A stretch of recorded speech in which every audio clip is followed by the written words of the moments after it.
নমস্কাৰ প্ৰাঞ্জল এডুকেশ্যন চেনেললৈ আপোনালোকক স্বাগতম জনাইছোঁ। মোৰ ভিডিঅ'টো আপোনালোকে যদি পোনপ্ৰথমবাৰৰ বাবে চাই আছে, please like, share and subscribe কৰিব। আৰু লগতে এটা কথা জনাব বিচাৰিছোঁ, ভিডিঅ'টো প্লিজ সম্পূৰ্ণ চাব, তেতিয়াহে আপোনালোকে জানিব যে ভিডিঅ'টো আপোনালোকে সম্পূৰ্ণভাৱে বুজি পালে নে নাপালে। আৰু লগতে যদি ভিডিঅ'টো চাই পেলাই আপোনালোকক লাগে যে ভিডিঅ'টো আপোনালোকৰ বাবে ইউজফুল নহয়, তেতিয়াহ'লে ভিডিঅ'টো ছাবস্ক্ৰাইব কৰিব নালাগে। মই আগতে গেৰেণ্টি দিলোঁ, ভিডিঅ'টো চোৱাৰ পিছত আপোনালোকে ভাবিব নিজেই ছাবস্ক্ৰাইব কৰিম নে নকৰিম। আজি আমি যিটো চিৰিজ আমাৰ চলি আছিলে জিকে হৰেণ বৈশ্য ছাৰৰ দ্বাৰা লিখিত জেনেৰেল নলেজ অফ আছামৰ, যিখন আপোনাৰ APSC তথা আপোনাৰ DME তথা আছাম পুলিচ, অসমৰ যিকোনো এক্সামৰ বাবে এইখন অত্যন্ত জৰুৰী। অসমৰ বিষয়ে জানিবলৈ এইখন কিতাপ আমি পঢ়িবই লাগিব। ঠিক আছে, যিবিলাক হয়তো আগৰ পৰা পঢ়ি আছে তেওঁলোকে বুজি পাইছে মই কি ক'ব খুজিছোঁ। আৰম্ভণি কৰিম আমি এতিয়া আজিৰ।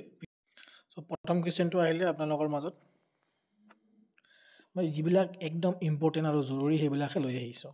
ঠিক আছে, কিতাপৰ পৰা বাছি যিবিলাক মষ্ট ইম্পৰ্টেণ্ট এক্সামত আহি গৈছে সেইবিলাক মই বাছি লৈ আহিছোঁ। আৰু এইবিলাক অহাৰ অত্যন্ত জৰুৰী প্ৰয়োজন। মানে who was the first governor of Assam period to independence. ইণ্ডিপেণ্ডেঞ্চৰ সময়ছোৱাত অসমৰ গভৰ্ণৰ কোন আছিলে? ইয়াতে আমি যদি চাওঁ, option A Nicholas Bateson Bell. ইণ্ডিপেণ্ডেঞ্চত first governor of Assam period to independence, নামটো নিকোলাছ বেটছন বেল। মনত ৰাখিব আৰু প্লিজ নোট ডাউন কৰি যাব।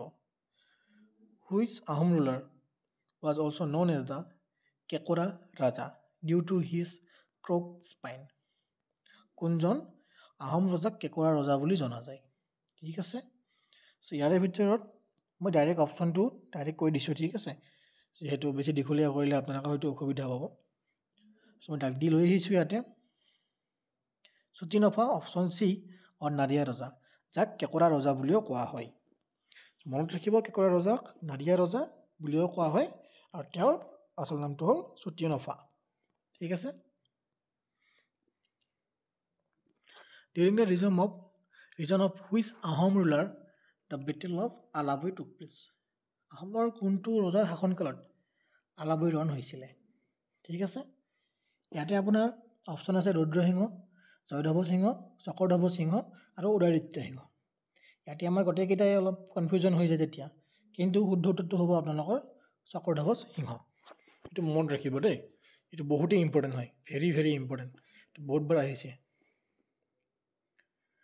When did the Battle of Alaboi took place? Alaboi ৰণ কেতিয়া কোন সময়ত হৈছিলে? চনটো এইটো আমাৰ কেতিয়াবা কনফিউজন হৈ যায় 5 আগষ্ট 6 আগষ্টৰ মাজত।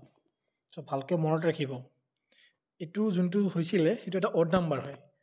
অড নাম্বাৰ মিনছ 5 আগষ্ট, এইটো মানে এনেকৈ মনত ৰাখিব, ছিংগল ডিজিট অড নাম্বাৰ বুলি মনত ৰাখিব, তেতিয়া মনত থাকিব সোনকালে আপোনালোকৰ। আৰু যোনটো চন আছিলে 1669। ঠিক আছে, 5 আগষ্ট 1669ত আলাবৈ ৰণ হৈছিলে। গোদাপানী বা গদাধৰ সিংহ, গোদাপানী আৰু গদাধৰ সিংহ ৱাজ দ্য চন অফ। গোদাপানী বা গদাধৰ সিংহ কাৰ পুত্ৰ আছিলে? ঠিক আছে, ইয়াতে আমি জানিবলৈ পালোঁ যে গোদাপানী গদাধৰ সিংহৰ আন এটা নাম। ঠিক আছে, আৰু তেখেতে কাৰ পুত্ৰ আছিল? গৌৱধ ৰজা। Okay, option A. নেক্সট আমি আহিম, Lalukhola Borphukan was kill by a person named. Lalukhola বৰফুকনক কোনে হত্যা কৰিছিলে? সতী ডেকাই। সতী ডেকাই লালুখলা বৰফুকনক হত্যা কৰিছিলে। অপশ্যন চি হৈ গ'ল। When was the Battle of Itakhuli the last battle between the Ahom and the Mughal fought? ইটাখুলিৰ ৰণ, যিখন আপোনাৰ আহোম আৰু মোগলৰ শেষৰখন যুদ্ধ আছিলে, সেইখন কোনটো চনত হৈছিলে? 1682ত। অপশ্যন এ 1682ত ইটাখুলিৰ শেষৰখন ৰণ আহোম আৰু মোগলৰ মাজত হৈছিলে। Name the present location of Assam where Battle of Itakhuli was fought in 1682 AD. এইটো শুদ্ধ অপশ্যনটো হ'ব ডি, শুক্ৰেশ্বৰ ইন গুৱাহাটী। ঠিক আছে। নেক্সট আহিলে during the battle of Itakhuli who was the commander on the side of Mughal. ইটাখুলিৰ ৰণত মোগলৰ ছাইডৰ সেনাপতি বা কমাণ্ডাৰ কোন আছিলে? চ' ইয়াৰে শুদ্ধ উত্তৰটো হ'ব অপশ্যন চি, মনছুৰ খান।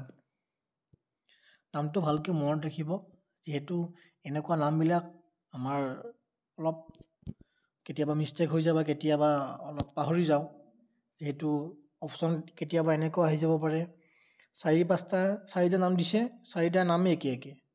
ঠিক আছে, মনছুৰ খান লগতে আৰু কিবা কিবি খান দি দিলে। ত' সেইকাৰণে নামবিলাক আপোনালোকে এনেকুৱা ইউনিক কুৱেশ্যনবিলাক এনচাৰবিলাক পাৰিলে লিখি ল'ব। ঠিক আছে। During the battle of Itakhuli who was the commander on the side of Ahom. ইটাখুলিৰ ৰণত আহোমৰ ফালৰ সেনাপতি কোন আছিলে? ইয়াৰে শুদ্ধ উত্তৰটো হ'ব দিহিঙীয়া আলোন বৰবৰুৱা, অপশ্যন ডি। এই যিকেইটা কুৱেশ্যন মই লৈ আহিছোঁ নহয়, ইয়াৰে গোটেইকেইটাই কিন্তু অলপ আনকমন, জানিবলগীয়া। ঠিক আছে, তো আপোনালোকে এনেই নাভাবিব যে মই লৈ আহিছোঁ বা চাই যাম ভিডিঅ'খন, এনেকুৱা নহয়। ভালকৈ বুজিহে যাব আৰু লগতে পাৰিলে নোট ডাউন কৰি লওক। ঠিক আছে, যিবিলাকৰ অসমীয়াত অলপমান বুজিবলৈ ইচ্ছা তেওঁলোকক মই অসমীয়াতো বুজাই দিছোঁ আৰু এবাৰ, যদিও ইংলিছত আছে অসমীয়াত মই বুজাই দিছোঁ, ভাঙনি কৰি দি গৈছোঁ। তাৰ উপৰিও যদি কিবা সুধিব লগা থাকে কমেণ্টত সুধিব পাৰে। ঠিক আছে। নেক্সট আহিলে what was the mark as the boundary between the Ahom and the Mughals after the viceroy of the Ahoms at the battle of Itakhuli.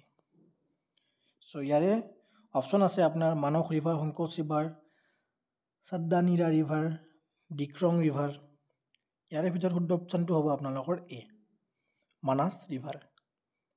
During the reign of which Ahom king the plain invention of Bengal took place. ইয়াতে সুধিছে আপোনালোকৰ কোনজন আহোম ৰজাৰ সময়ত plan কৰিছিল যে invention of Bengal took place. কোনটা আহোম ৰজাৰ সময়ত আছিলে এইটো? ৰুদ্ৰসিংহ। ঠিক আছে। The Karenghar is 7-storied edifice which was build during the reign of which Ahom king. Karenghar কোনটো ৰজাৰ সময়ছোৱাত নিৰ্মাণ কৰা হৈছিলে? কাৰেংঘৰটো সাধাৰণতে আপোনাৰ 7 স্তৰত আছে বিভক্ত। ঠিক আছে, 7টা স্তৰত আছে। ঠিক আছে। চ' ইয়াতে যদি আমি চাওঁ অপশ্যন ৰুদ্ৰসিংহ আছে, ৰাজেশ্বৰ সিংহ আছে, পৰমাত্ম সিংহ আছে, শিৱসিংহ আছে। তাৰ ভিতৰত শুদ্ধটো হ'ব অপশ্যন বি, ৰাজেশ্বৰ সিংহ। ঠিক আছে। আজি মই এইকেইটাই লৈ আহিছিলোঁ, এইকেইটাই বহুতেই ইম্পৰ্টেণ্ট হয়। সদায় মই এনেকৈ 10-15টা মই লৈ আহিম, তাৰে ভিতৰত যিবিলাক বেছি ইম্পৰ্টেণ্ট হয় সেইবিলাক মই কৈয়ে যাওঁ। আৰু মই গেৰেণ্টি আছে প্ৰত্যেকটো ভিডিঅ'ৰ পৰা 2টা কুৱেশ্যন আপোনালোকৰ এক্সামত আহিবই। মই এনেকৈ বাছনি কৰিছোঁ, যিবিলাক একদম আনকমন, কেতিয়াবা হয়তো অহা নাই বা কেতিয়াবা মানে এনেকুৱা হয় কিছুমান কুৱেশ্যন আহিছে তাৰ লগত ৰিলেট থকা কিছুমান লৈ আহিছোঁ। ঠিক আছে, আপোনালোকে চাবই পাৰে 61ৰ পৰা আৰম্ভণি হৈছে ইয়াতে। মই ইচ্ছা কৰিলে 1ৰ পৰা আনিব পাৰিলোঁ হয়, তেনেকুৱা অনা নাই মই। যিবিলাকত য'ত দেখিছোঁ অলপ আনকমন হৈ আছে, যিবিলাক অহাৰ চান্স অলপ বেছি আছে, হয়তো আহিছে তাৰ লগত ৰিলেট থকা কিছুমান আহিছে, তেনেকুৱা আপুনি নিজে গম পাব ইয়াতে চালে। গোটেইকেইটা অলপমান বেলেগ ধৰণৰ কুৱেশ্যন হয়। ঠিক আছে, জানিব লগা হয়। ঠিক আছে, ধন্যবাদ। আৰু ভিডিঅ'টো যদি চাই ভাল লাগিছে তেতিয়াহে ছাবস্ক্ৰাইব কৰিব, আৰু যদি ভাল লগা নাই তেতিয়াহ'লে নকৰিব। ঠিক আছে, ধন্যবাদ।